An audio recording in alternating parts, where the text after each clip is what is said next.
les camions lourds, car le moment est venu d'enlever les morts du milieu de l'Église. Seul vous, doté d'une intense passion pour les choses de Dieu, pourrez y parvenir. N'attendez pas qu'il soit trop tard. Devenez membre de la chaîne Today et bénéficiez de réconfort et de soutien dans les moments difficiles. Cliquez sur le lien dans la description de la vidéo mardi 9 avril 2024 page 2 à la conquête du lion et de l'ours avant de vaincre le géant résumé. Évaluez notre vie et voyez les crises et les conflits qui en résumé. Il explique comment examiner si l'on est dans la foi. Cela explique comment une personne peut vérifier si elle est dans la foi. Par Barnabas Park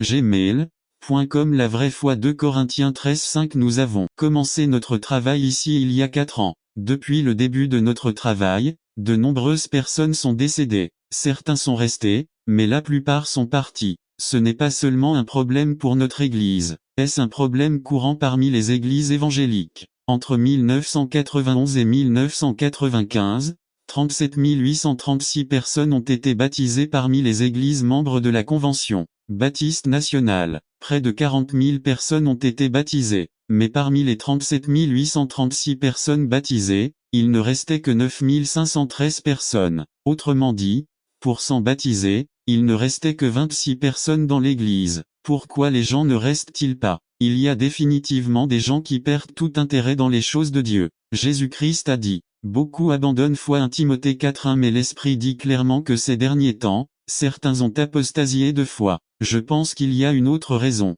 Il y a des gens qui veulent maintenir leur foi en Christ, mais ils ne voient pas la nécessité de se rassembler et d'interagir avec d'autres frères. Jésus-Christ a dit, en raison de l'augmentation de l'iniquité, l'amour de beaucoup se refroidira. Même les gens au sein d'une congrégation ne se sentent pas édifiés. Matthieu 24:10,12 2 Timothée 3:1-5 Dans les derniers jours, cela viendra temps difficile. Dans quels sont les temps difficiles? Pourquoi les hommes, amoureux d'eux-mêmes, ils recherchent leurs intérêts personnels et non ceux de Jésus-Christ. Amoureux de l'argent, ils croient au Christ intellectuellement, mais ils n'ont pas le temps car ils doivent gagner de l'argent pour manger par exemple travailler le dimanche. Amoureux du plaisir, vous pouvez supporter 1 heure et 2 heures de programmes sportifs et télévisés, mais vous ne pouvez pas supporter 30 minutes de prédication. Mais pas les amoureux de Dieu, ni les amoureux de leurs frères. Ces temps difficiles n'ont rien à voir avec la persécution, les catastrophes naturelles, la faim, le manque de choses. Les moments difficiles sont liés aux relations parce que les gens n'ont pas de temps pour Dieu et les uns pour les autres. Peut-être les enfants de l'orphelinat auront une meilleure nourriture, de meilleurs vêtements et un meilleur jouet qu'un enfant d'humble maison. Mais les orphelins souffrent parce qu'il n'y a pas de parents pour s'occuper d'eux. Notre Église peut être comme un orphelinat ou une famille, cela dépend de notre relation parmi les membres. N'attendez pas qu'il soit trop tard. Devenez membre de la chaîne Today et bénéficiez de réconfort et de soutien dans les moments difficiles. Cliquez sur le lien dans la description de la vidéo mardi 9 avril 2024 page 1 L'église de Laodicée est juif mêlé aux Assyriens, une nation païenne. C'est une femme rejetée. Il est allé chercher de l'eau à midi, car à ce moment-là il n'y avait personne. Il est difficile d'avoir 5 maris, de vivre avec un qui n'en est pas un et de passer inaperçu auprès de la saucisse. Suis allé. Personne n'aime souffrir, mais une fois que vous y êtes allé, votre crédibilité augmente. Y est la souffrance patiente et méritoire. Faites confiance à la justice de Dieu. 1 Pierre 4 17,19-17 Car c'est le moment où le jugement commence pour la famille de Dieu et si cela commence par nous, quelle ne sera pas la fin de ceux qui se rebellent contre l'évangile de Dieu 19 C'est pourquoi, ceux qui souffrent selon la volonté de Dieu, s'abandonnent à leur fidèle Créateur et continuent à faire le bien. Dieu fera preuve de miséricorde un jour, non pas en votre temps mais en son temps. La vengeance est à moi, dit le Seigneur, les justes qui ont patiemment souffert recevront la justice de Dieu, mais cependant, les méchants qui ont prospéré et n'ont jamais donné gloire à Dieu seront punis. Puisque nous ne pouvons pas voir l'avenir, la seule chose que nous pouvons faire est de faire confiance à la providence. N'attendez pas qu'il soit trop tard. Devenez membre de la chaîne Today et bénéficiez de réconfort et de soutien dans les moments difficiles. Cliquez sur le lien dans la description de la vidéo. Mardi 9 avril 2024 page 2 Dieu. Conclusion. Pour revenir à la question pourquoi de mauvaises choses arrivent-elles à de bonnes personnes? La vérité est qu'il n'y a pas de bonnes personnes. Oui, il y a des gens pires que d'autres, mais la Bible est claire dans Romains 3 23 car tous ont péché et sont privés de la gloire de Dieu. LSG nous méritons tout le châtiment de Dieu mais l'Évangile proclame qu'il existe un Dieu bon. N'attendez pas qu'il soit trop tard. Devenez membre de la chaîne Today et bénéficiez de réconfort et de soutien dans les moments difficiles. Cliquez sur le lien dans la description de la vidéo. Mardi 9 avril 2024 page 3 Soumission aux autorités supérieures partie 3 résumé. Une étude exhaustive sur la soumission. Un outil efficace pour les pasteurs et les dirigeants d'église. Par Rolando Delgado Romains 13:1 à 2:13 que chacun se soumette à des autorités supérieures parce qu'il n'y a d'autorité que de Dieu, et celles qui viennent de Dieu ont été établies 13:2 Ainsi, quiconque s'oppose à l'autorité résiste à ce que Dieu a établi et ceux qui résistent s'attirent la condamnation. Introduction. Nous concluons avec cette étude une série de 3 parties sur la soumission au leadership. Nous commençons cette étude en enseignant comment détecter une personne en rébellion. Beaucoup d'entre eux vous sourient, vous tapotent dans le dos et vous disent même des phrases spirituelles pour tenter de cacher leur véritable identité.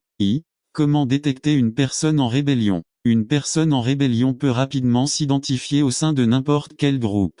Les caractéristiques de cette personne sont: son comportement, il essaiera d'attirer l'attention de tous sur lui. Luc 18:9 à 14. Il est indiscipliné, instable, indifférent, inconstant et froid envers les choses spirituelles lorsqu'il n'est pas le centre d'attraction. Jacques 1:8. Ce type de personne ira d'église en église pour se promouvoir et promouvoir son ministère, sans le consentement de son pasteur. Hébreux 13:7. Ils aiment l'importance, la reconnaissance, être mentionnés, pris en compte, ils sont fiers et agissent de manière impie.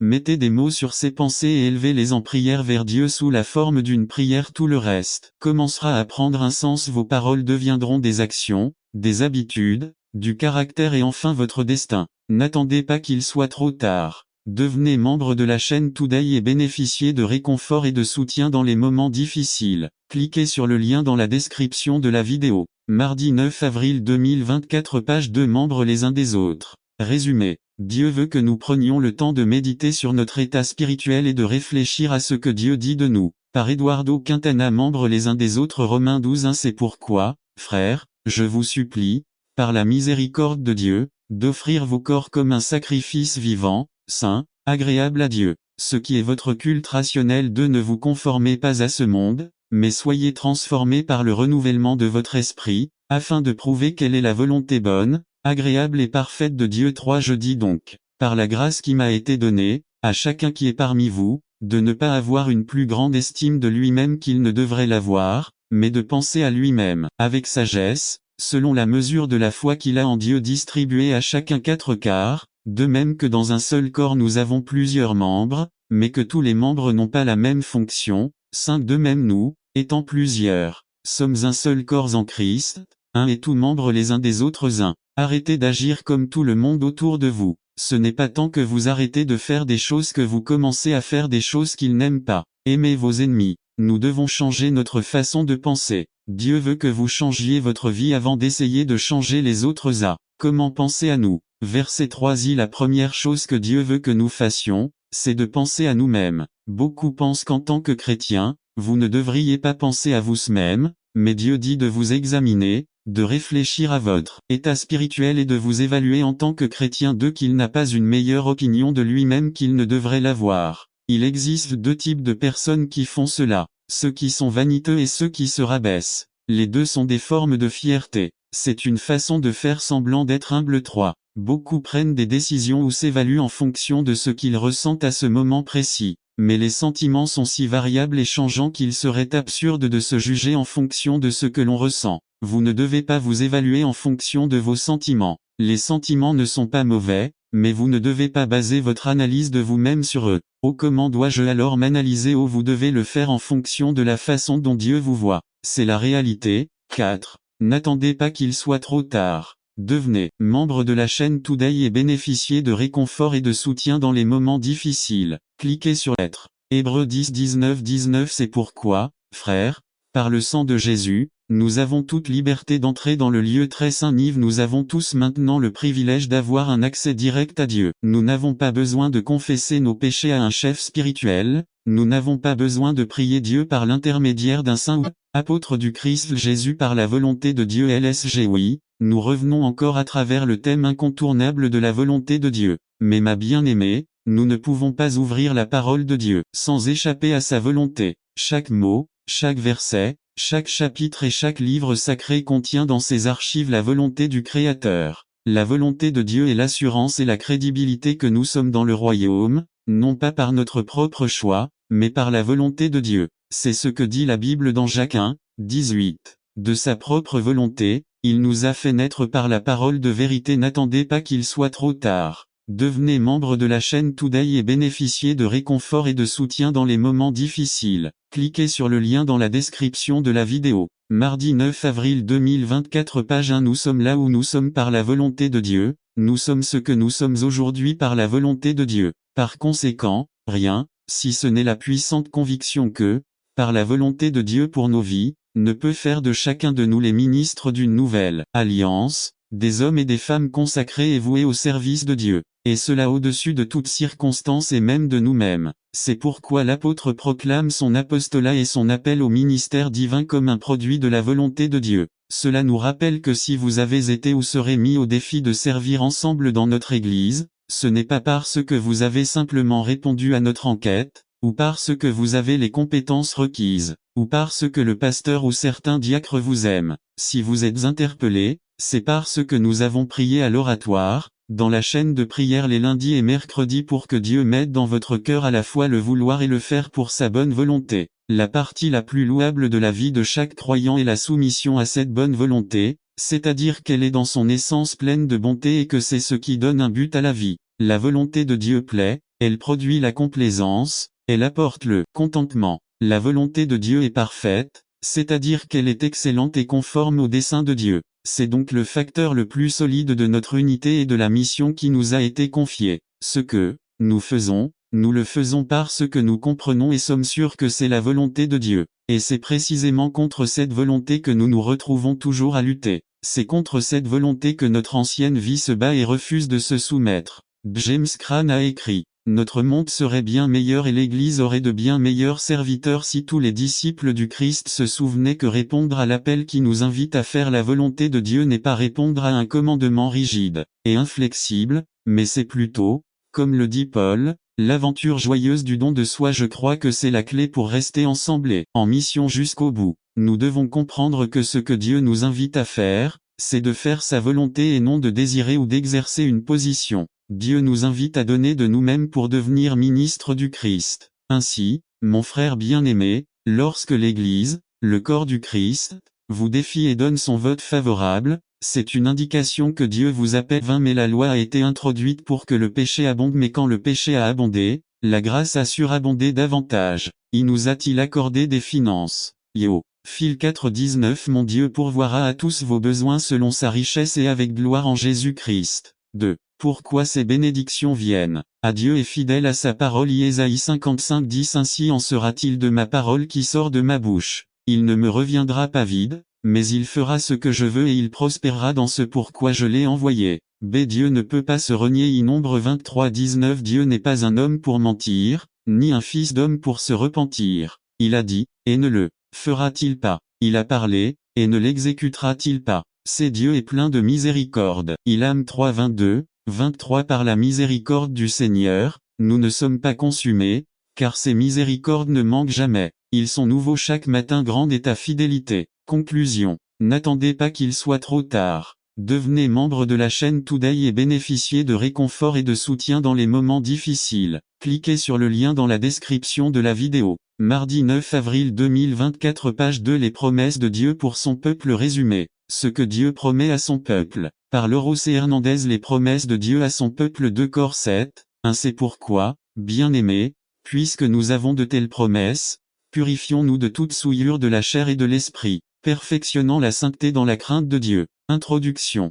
Quelle promesse 2 Cor 6, 16-18 1. J'habiterai Matthieu 28-20 Apprenez-leur à observer tout ce que je vous ai commandé et voici, je serai toujours avec vous jusqu'à la fin du monde. Amen 2. Je marcherai parmi eux le général 3. Je serai votre Dieu Igère 33, 3-4. Ils seront mon peuple 1 Pierre 2-9 Le Seigneur sait comment délivrer les pieux de la tentation et réserver les injustes pour qu'ils soient punis au jour du jugement 5. Et je te recevrai Matt 11-28 Venez à moi, vous tous qui êtes fatigués et chargés, et je vous donnerai du repos 6. Je serai pour vous un père. Hygiène 1, 12. Mais à tous ceux qui l'ont reçu, à ceux qui ont cru en son nom, il a donné le droit de devenir enfants de Dieu. 7. Vous serez mes fils et mes filles. Romains 8, 15. Car vous n'avez pas reçu l'esprit de servitude pour craindre à nouveau, mais vous avez reçu l'esprit d'adoption, par lequel nous crions, Abba, Père. 2. Quels sont les effets de telles promesses? 1. Nettoyons-nous de toute contamination à de la viande. B. En esprit, n'attendez pas qu'il soit trop tard. Devenez membre de la chaîne Today et bénéficiez de réconfort et de soutien dans les moments difficiles. Cliquez sur le lien dans la description de la vidéo. Mardi 9 avril 2024, page 1-2. Perfectionnez la sainteté. Aeb 12-14. Recherchez la paix avec tous et la sainteté, sans laquelle personne ne verra le Seigneur. 3. Dans la peur. Conclusion. N'attendez pas qu'il soit trop tard. Devenez membre de la chaîne Today et bénéficiez de réconfort et de soutien dans les moments difficiles. Cliquez sur le lien dans la description de la vidéo. Mardi 9 avril 2024, page 2. Les cris et le pasteur se tiennent derrière la chair pour nourrir nos âmes et pendant des années sans rien demander en retour mais seulement de l'attention. Combien de temps s'est écoulé sans leur témoigner notre gratitude? Nous sommes ingrats. Pour la personne qui nous a aidés, pour l'homme ou la femme qui nous a parlé du Seigneur, etc. Mais l'un d'eux revient à Jésus pour une seule raison. Il était reconnaissant, voyant à quel point sa peau et tout son corps étaient propres, réalisant qu'il était désormais une personne normale, qu'il pouvait enfin être avec sa famille et vivre en profitant de leur compagnie et que son plus grand souhait avait été exaucé. Il se souvint que tout cela avait été rendu possible par un homme qu'ils appelaient Jésus de Nazareth. Sans réfléchir davantage, il retourna chercher Jésus qui avait rendu possible ce miracle qui allait complètement changer sa vie. Seul le Samaritain revint parce qu'il était plus reconnaissant de recevoir la miséricorde d'un juif, n'étant pas juif. Il a montré sa gratitude de 3 manières. 1. Adorer Dieu, à voix haute, sans se soucier de qui le regardait ou l'entendait. 2. S'approchant de lui de loin, quand il était lépreux, il lui parla mais quand il fut pur, il vint à lui. 3. Il se mit à son service, c'est ce que représentait le fait de se prosterner devant quelqu'un. Dans notre manière de servir, d'adorer, de coopérer, nous montrons combien nous sommes reconnaissants envers Dieu. Conclusion. Si vous êtes ici et que vous êtes comme ces 10 lépreux, vous voyez que Jésus veut vous guérir, ou si vous faites partie de ces 9 qui, bien que guéris, vivent une vie d'indifférence envers celui qui vous a guéri. Venez reconnaître que tout ce que vous êtes et avez, vous le devez à Dieu, faites-le aujourd'hui. N'attendez pas qu'il soit trop tard. Devenez membre de la chaîne Today et bénéficiez de réconfort et de soutien dans les moments difficiles. Cliquez sur le lien dans la description de la vidéo. Mardi 9 avril 2024, page 3. Servir les autres. Résumé. Ceci est le 8e et dernier message d'une série qui parle des disciplines bibliques d'un disciple de Jésus, par Gabriel Cortés. LC 10, 30 à 35. Un juif allait de Jérusalem à Jéricho. Il faisait, bien que cela semble peu à notre époque, 17 000 et 17 000 à pied. Le terrain était rocailleux et les voleurs s'y cachaient facilement. Même à cette époque, cela était considéré comme particulièrement dangereux. Alors qu'il se promenait, des voleurs l'ont attaqué, l'ont volé, lui ont pris tous ses vêtements, son argent et ses affaires à tel point qu'il pensait qu'il était mort. Peu de temps après, un prêtre est passé par là sur la même route, et lorsqu'il a vu l'homme, il l'a ignoré, a traversé de l'autre côté et est passé par là. Le Lévite fit de même. La responsabilité première d'un prêtre juif était d'offrir des sacrifices. Celui d'un Lévite était d'aider au maintien des services du temple et de son ordre. Il y a des gens qui suggèrent que ni le prêtre ni le Lévite n'ont aidé l'homme, parce qu'ils pensaient qu'il était mort et craignaient une contamination rituelle. Ce n'est pas légitime. Ils sont tous deux descendus de Jérusalem parce qu'ils avaient accompli leur responsabilité religieuse. Ces 2 hommes, ou s'il a géré. Pharaon s'est moqué de l'idée de libérer les esclaves et ce n'est qu'après que Dieu a envoyé 10 horribles plaies qu'il les a laissés partir à contre-cœur et temporairement. Pendant 40 ans, Moïse a connu des échecs embarrassants et, pour couronner le tout, il n'a pas pu lui-même se rendre en terre promise. IV 4 leçons de l'expérience de Moïse pour vaincre la peur de l'échec.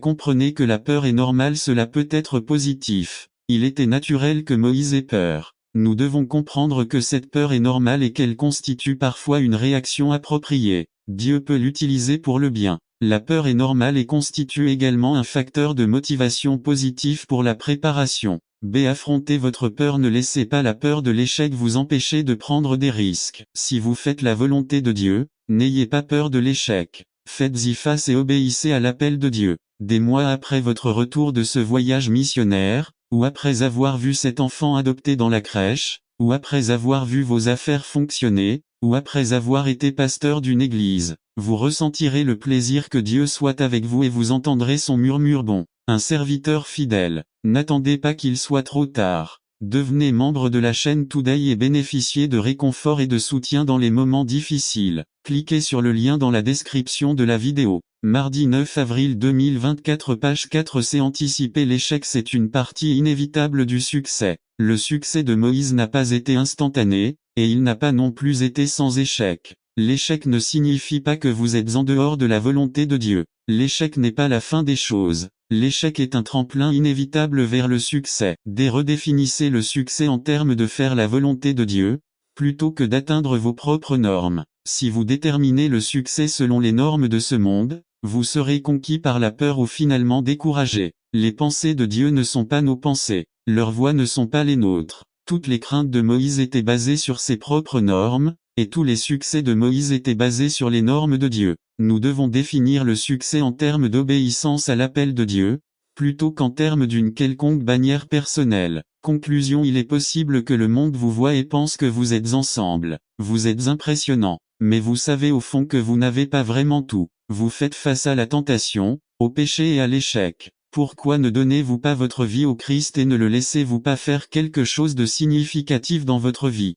Cela peut vous faire peur. Mais rappelez-vous que le courage n'est pas l'absence de peur. Le courage est une action indépendante de la peur. Dans 2 Corinthiens 12:9, l'apôtre Paul a écrit 9 mais il m'a dit, ma grâce vous suffit, car ma puissance s'accomplit dans la faiblesse. C'est pourquoi je me vanterai plutôt volontiers de mes faiblesses, afin que la puissance du Christ reste sur moi. N'attendez pas qu'il soit trop tard. Devenez membre de la chaîne Today et bénéficiez de réconfort et de soutien dans les moments difficiles. Cliquez sur le lien dans la description de la vidéo. Mardi 9 avril 2024 page 5 Son grand-père et lui demanda, « Grand-père, tu sais pourquoi le petit oiseau qui est là sur le fil ne s'électrocute pas ?» Le grand-père sourit et dit, « Le petit oiseau n'a aucune chance d'être électrocuté puisqu'il a ses 2 pattes sur le même fil. Mais si vous essayiez de mettre les 2 sur chacun des câbles, vous mourriez inévitablement. » Autrement dit, mon cher jeune chrétien, mes chers et bien-aimés frères, nous ne pouvons pas servir Dieu et le monde. On ne peut pas avoir un pied au paradis et l'autre en enfer 2.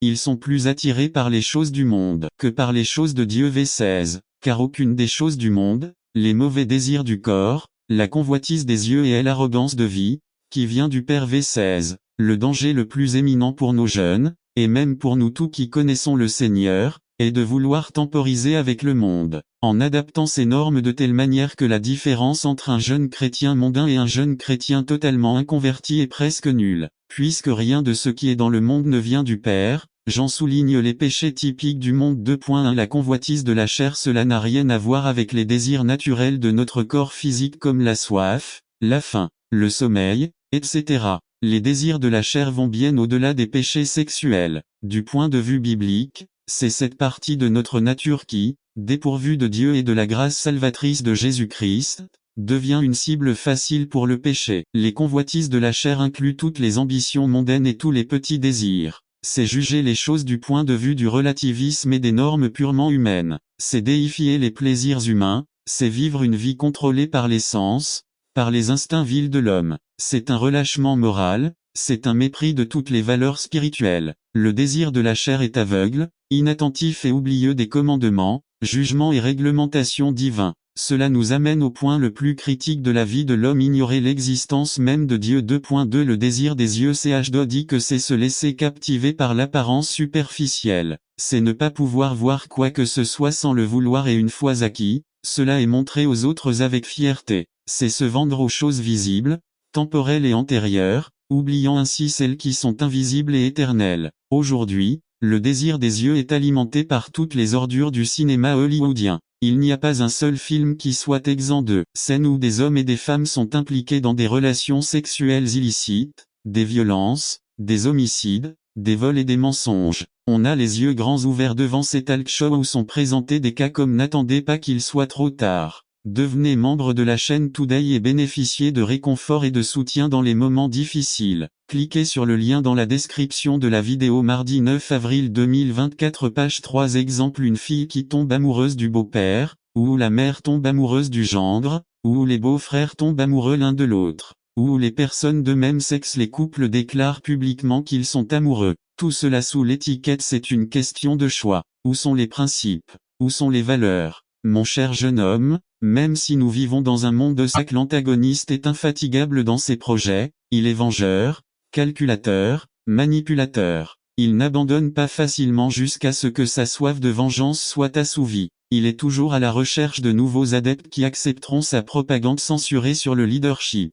Le diable cherchera toujours stratégiquement un moyen pour l'antagoniste de concentrer ses canons hostiles vers les dirigeants et en même temps de supprimer les différentes sphères de l'Église pour provoquer la rébellion. Ces flèches enflammées peuvent être lancées contre les dirigeants en général ou contre les hauts dirigeants en particulier. Le pasteur d'une congrégation est la cible que Satan choisit comme cible pour lancer ses projectiles impitoyables. D'où la nécessité de revêtir toute l'armure du Seigneur pour pouvoir tenir ferme contre les ruses du diable et pouvoir résister aux mauvais jours. Éphésiens 6, 11 à 13. Bien souvent, le diable a accompli son dessein en détruisant une église, alors que l'homme de Dieu était négligent dans sa vie spirituelle. Le Seigneur Jésus dit dans Matthieu 26, 31, « Vous serez tous scandalisés par moi ce soir car il est écrit, je frapperai le berger, et les brebis du troupeau seront dispersées. » C'est la congrégation visée aujourd'hui. De nombreuses églises se sont désintégrées à cause de la rébellion. D'autres ont fermé leurs portes à cause d'un instrument antagoniste introduit et utilisé par le diable au sein de la communauté chrétienne. Lorsqu'une église se désintègre, c'est désastreux pour la vie spirituelle de ses membres. Beaucoup sont tellement traumatisés qu'ils ne veulent plus jamais connaître les églises, d'autres se séparent du Seigneur pendant de longues périodes et seul un miracle de Dieu les ramène dans le giron. Beaucoup se lamentent avec résignation et d'autres se plaignent avec inquiétude que personne n'ait rien fait pour arrêter cette destruction catastrophique. La réalité est que lorsque cela se produit, c'est regrettable. Mais il y a un dicton qui dit: il vaut mieux être prudent que regretter. 8. Conclusion: il est de la responsabilité de tous les membres de l'Église de veiller et de prendre soin de la santé spirituelle de leur congrégation. Dans Actes 20, 28 à 29, il est dit: prenez donc garde à vous-même et à tout le troupeau dont le Saint-Esprit vous a établi surveillant, car je sais qu'après mon départ, des loups cruels entreront parmi vous, il n'épargnera pas le troupeau. La Bible nous enseigne comment nous devons protéger notre Église des attaques de Satan. Ne pas participer ou accepter des conversations nuisibles contre les dirigeants et l'Église. Éphésiens 5, 11. Démasquez à temps tous les pièges et stratégies que Satan a contre votre maison spirituelle. 2 Corinthiens 2, 11. N'attendez pas qu'il soit trop tard. Devenez membre de la chaîne Today et bénéficiez de réconfort et de soutien dans les moments difficiles. Cliquez sur le lien dans la description de la vidéo. Mardi 9 avril 2024, page 3. Identifier, affronter et aider les antagonistes à restaurer votre vie spirituelle à travers la direction de votre Église. Matthieu 18, 15 à 17. Priez quotidiennement pour votre pasteur et la direction de votre Église. Éphésiens 6, 18. Que Dieu nous aide à nous soumettre aux autorités supérieures afin que nous puissions étendre le royaume sous le commandement de Dieu. Non d'égoïsme et d'égocentrisme, il nous présente maintenant les caractéristiques de la vraie sagesse. 1. Contrairement à la fausse sagesse qui est terrestre, animale et diabolique, la vraie sagesse, comme tout don bon et tout don parfait qui vient d'en haut, Jacques 1, 17, vient également d'en haut. Et Céleste 3, 17, 2. Jacques, en tant que disciple des traditions de sagesse juive décrites dans l'Ancien Testament et par le judaïsme rabbinique, met l'accent sur l'origine, la source de la sagesse en Dieu. 3. Dans Proverbe 8, par exemple, la sagesse est poétiquement dépeinte comme une dame qui précède la création et qui était avec Dieu pendant les jours de la création. 4. Le juif Jésus, fils de Sirach, écrivant en 190 avant JC, a dit: toute sagesse vient du Seigneur Dieu et a toujours été avec lui et a existé avant tous les âges. Ecclésiastique 1, 1, version Félix Torres Ama. 2. La vraie sagesse à Santiago ne développe pas davantage sur l'origine de la sagesse. Il dit simplement, 3, 17, cela vient d'en haut. Son intérêt porte davantage sur ce qu'est la sagesse, ou plutôt sur ce que la sagesse devrait produire. 1. En lisant les adjectifs qualificatifs que Jacques utilise pour décrire la sagesse, nous découvrons qu'il ne faut pas attendre qu'il soit trop tard. Devenez membre de la chaîne Today et bénéficiez de réconfort et de soutien dans les moments difficiles. Cliquez sur le lien dans la description de la vidéo. Mardi 9 avril 2024 page 1 James décrit ce que la sagesse fait dans la vie du sage. La sagesse ne peut être définie que si le produit est vu de ce que fait ou est démontré. La sagesse chez Jacques est semblable à ce que fait le fruit de l'esprit dans Galates 5 22 à 23. Saint Paul dans Galates ne dit pas ce qu'est l'esprit, mais ce que l'esprit fait dans la vie des gens. 3. De la même manière, lorsque nous analysons la définition